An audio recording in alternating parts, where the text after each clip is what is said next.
Warhammer 40k just released a new balance update in which the developers of the game made some incredibly interesting decisions. It's clear that balancing a game as complex and with so many overlapping parts as Warhammer 40k can no longer be entrusted to the mushy organic brains of its human designers. Instead, we have to embrace new tools and technologies for balancing these complex metagames. Technologies such as generative AI. We're going to move to large language models to offer us concrete balance changes that will fix everything and make Warhammer 40k a better place. What's up, folks? Welcome back to TacticalTortoise. My name is Trevi, and today we are asking my chat GPT instance this question. Can you recommend any changes to units or factions in the Warhammer 40,000 miniature game? Important to specify miniature game, because Warhammer 40,000 now has many games based around it, including board games and role-playing games, and we don't care about their balance. That's not important. To achieve better balance between armies. And ChatGPT responded with lots and lots of systemic changes that it recommended that we make to the core rules of the game. But what we're going to be doing today is talking about its suggestions for rebalancing specific units and factions in order to achieve perfect balance. Starting with Space Marines, it identifies a couple of core problems with this faction, including overcosted units, weak internal balance, which I will agree with, especially across chapter sub-factions, where some chapters are Ultramarines and have 100 different epic hero and unique units that they can play, and some chapters are Iron Hands that have 2 and no reason to exist. Why are my hands made of iron? They should be made of flesh and skin so I can grab things and subtly caress the curves of Marneus Calgar's cool big gauntlets. Fortunately, it has recommended a couple of incredibly effective changes that will totally rebalance the faction. The first one being a change to the points cost of intercessors, moving them down 2 points per model. This is incredibly important because intercessors are currently only played in literally every army that Space Marines field. Usually at least 1 unit, but sometimes you'll see 2 or 3 in an army in order to add a more objective secured high OC units that shoot 20 times somehow, but that would be solved if we reduce their points value by 2 points per model, making a unit of 5 cost 70 points instead of 80 for a unit that shoots, may I reiterate, 21 times if you include their grenade launcher and their 4 shots per model, plus OC2, plus OBSEC, plus they have a Power Fist in there for some reason. A clearly underpowered unit that needs to be fixed. In addition, it also recommends that we increase the OC value of Terminators from OC2 to OC3 to make it better for them to take objectives, I guess. Given that Terminators are OC1, I don't really know how this is possible, but maybe it assumes that you, like many other competitive Space Marine players and the cutting edge of the metagame, are playing Terminator Ancients with your Terminators, or you've automatically included Captain Lysander in all your Space Marine builds, which you absolutely should, to make them kind of a baseline OC2 that will increase to OC3 with a balance update. Finally, internal balance issues in the Space Marine faction are fixed. However, we have noted, thank you ChatGPT, that they have an over-reliance on characters. This does make a lot of sense. Characters like Marneus Calgar or Uriel Ventress, or even ones like Captain Lysander or Vulcan Heston, are the core Space Marine armies, and it is intolerable that such iconic epic heroes are required for different sub-factions to feel unique. So in order to fix that, the AI has recommended that we give every single Space Marine unit reroll 1s to hit. I'm sure everyone in the comment section who loves rerolls in their games with 40k will enjoy that. Space Marine armies already do not take long enough to resolve their shooting phase with the massive numbers of very slightly different weapons they have. What do you have, a Stormbolter versus a Frag Storm Launcher versus a Bolt Rifle? Maybe it's a twin Bolt Rifle instead of a Stormbolter, so now it's AP1 and doesn't have rapid fire, just shoots max shots out to the maximum distance. But all of those have to be resolved separately. That's important to note because they all have very marginally different characteristics for no reason. Resolving a Repulsor Executioner takes too little time. So you should give it reroll 1s so that you can actually use all of the time on your chess clock when you play a Space Marine army. Finally, Space Marines have been solved. They've become more self-sufficient. Very good. Now, Space Marines aren't the only faction that ChatGPT has identified issues with. It identifies problems with tank durability spikes and somehow indirect fire in the Astra Militarum faction, which means it has recommended a nerf to the Basilisk.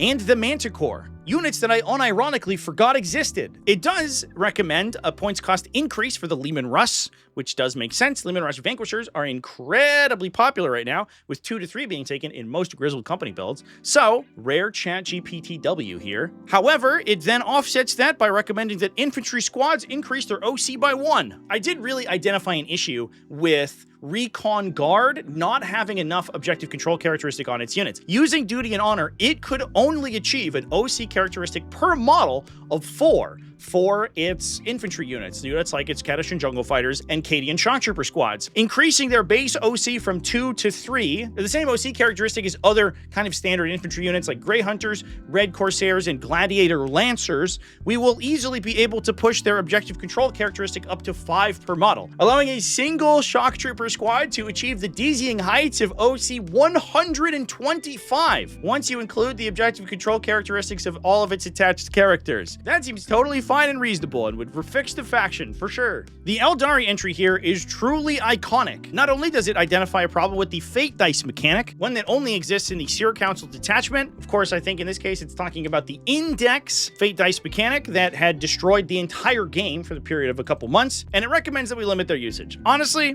perfectly fine. In addition to that, it also recommends that Wraithguard have their points cost improved. Clearly, ChatGPT vehemently disagrees with the designers of the game who recently gave Wraithguard a points cost reduction, and it wants that points cost reduction reversed. In addition to that, it also recommends the removal of Fire Prism rerolls, which I guess is fine. Fire Prisms are played kind of highly right now, but I think that's largely because Eldar don't have much else going on, more than Fire Prisms themselves are too strong. The AI has identified issues with the Tyranid faction in that large monsters underperform in relation to swarm-style lists.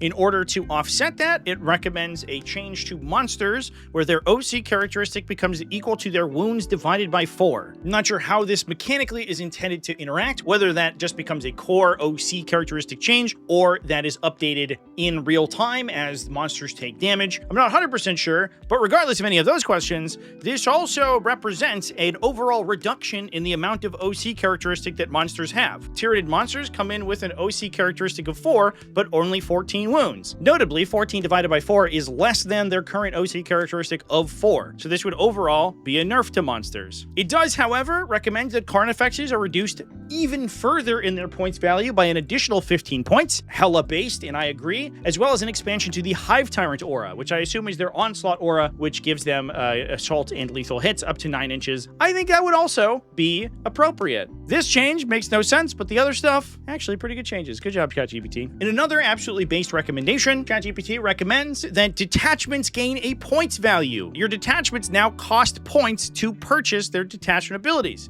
For example, very strong bonuses like maybe Gladius Task Force or something similar would cost up to 100 points. However, detachments with very minor bonuses could be totally free. I actually like this change. I think this would be cool if they implemented it. So a lot of times what they'll do is balance these detachments around enhancements, and based on the strength of the detachment, they'll increase or decrease the cost of specific enhancements. But obviously, there is the opportunity just not to take those enhancements if you didn't want them and you were just playing it for the detachment ability. So I like assigning a cost to detachment abilities. I think that's pretty cool. Now, in addition to these suggestions, ChatGPT asked me if I wanted to review specific unit change recommendations for around 30 commonly problematic units, which I agreed to. This included further hatred for the Wraithguard. Wraithguard deserved to pay for the sins of Index Aeldari. They were too strong, and now they must be destroyed. In this case, it recommends a change of 15 points per model, making the unit cost an absolutely astronomical amount. This would cost an additional 75 points for a unit of 5. I don't know if this is in place of or on top of the already recommended 10-point cost increase for Wraithguard units,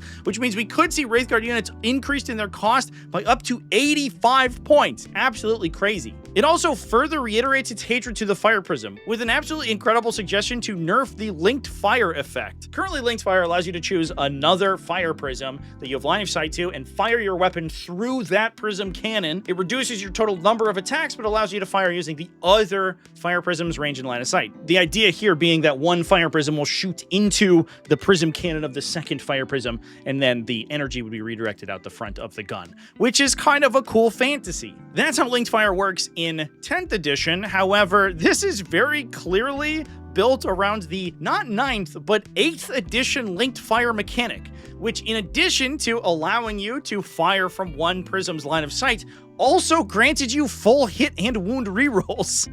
Actually kind of a nuts interaction when you think about it, but 8th edition was a wild time. I'll have videos talking about some crazy 8th edition mechanics later on, hopefully coming out later this month, if I actually ever edit them. Currently, linked fire does not give you rerolls, and the fact that you can draw a line of sight from the second tank is kind of the whole point of the ability, so removing that would just basically make the unit worthless. It would allow you to extend the range of your, like, 72-inch range anti-tank gun. Desolation Marines are also clearly on ChatGPT's artificial mind, given that they allow excessive use of indirect fire and have minimal counterplay. The fix that was recommended was that their castle and launcher reduces its AP characteristic when firing indirectly. It actually loves this change, by the way. This is not the first time it has suggested an AP reduction for units firing indirectly.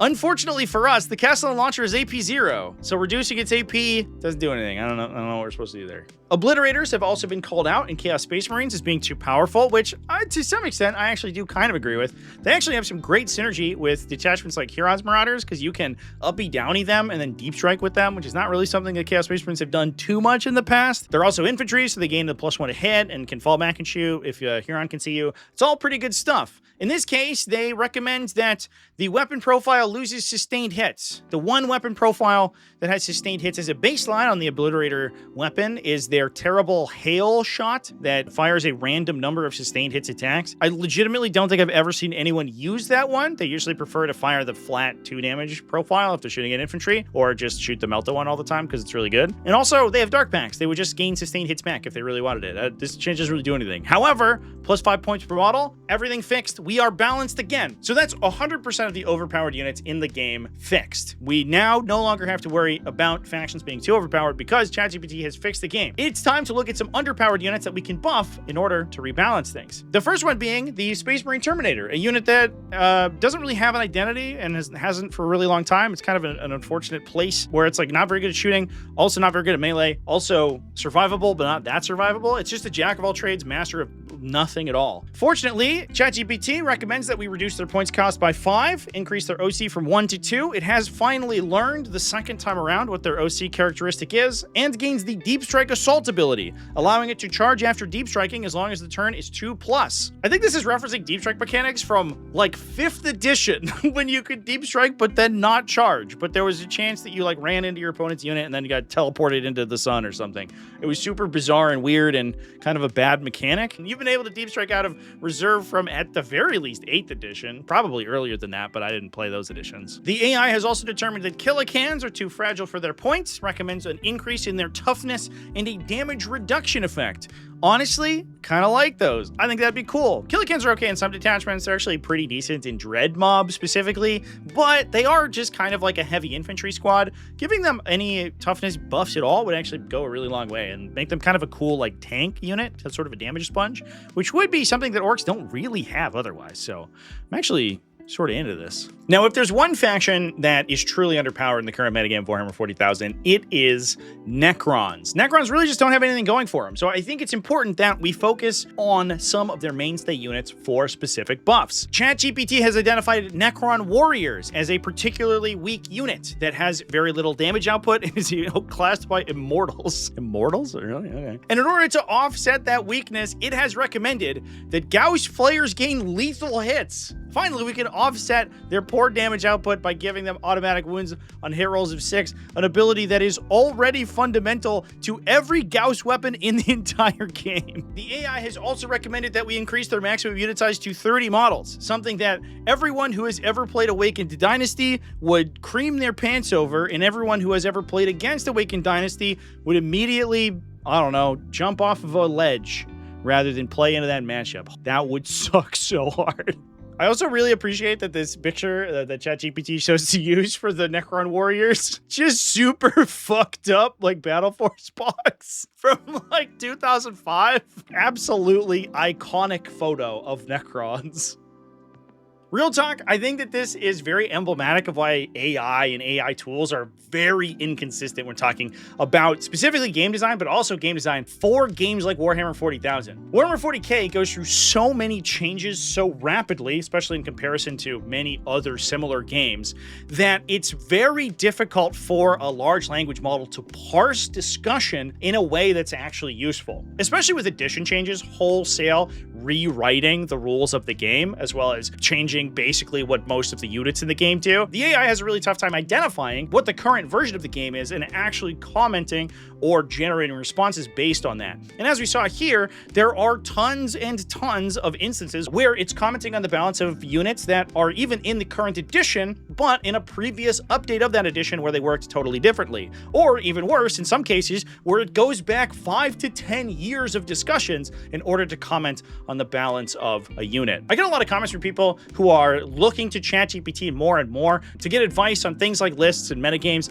as well as specific rules, which is the most dangerous part in my opinion. And generally speaking, those responses are totally incoherent and wrong. So I think this is a good place to say that while these large language models and AI tools are useful in many cases, Warhammer 40K is not really one of them. Don't go to ChatGPT to get your Warhammer opinions or to get its opinion on rules interactions or ask it about specific interactions. It actually just doesn't know. Not to mention the fact that Warhammer 40K is supposed to be fun. Parsing through metagame stuff and list builds is part of the experience, and if you hand that off to an AI, I mean, you're not really participating in the hobby. This was originally a suggestion for my live stream. If you want to go watch me live, I go live most weekdays over on Twitch at twitch.tv/TacticalTortoise. So big thanks for everyone who supports me over there as a subscriber. Also big thanks to everybody who watched through the end of this video, as well as everyone who supports me as a YouTube channel member or on my Patreon at patreon.com/TacticalTortoise as well. I appreciate all of you. You help me keep the lights on over here. Remember to keep it classy, folks, and have happy wargaming.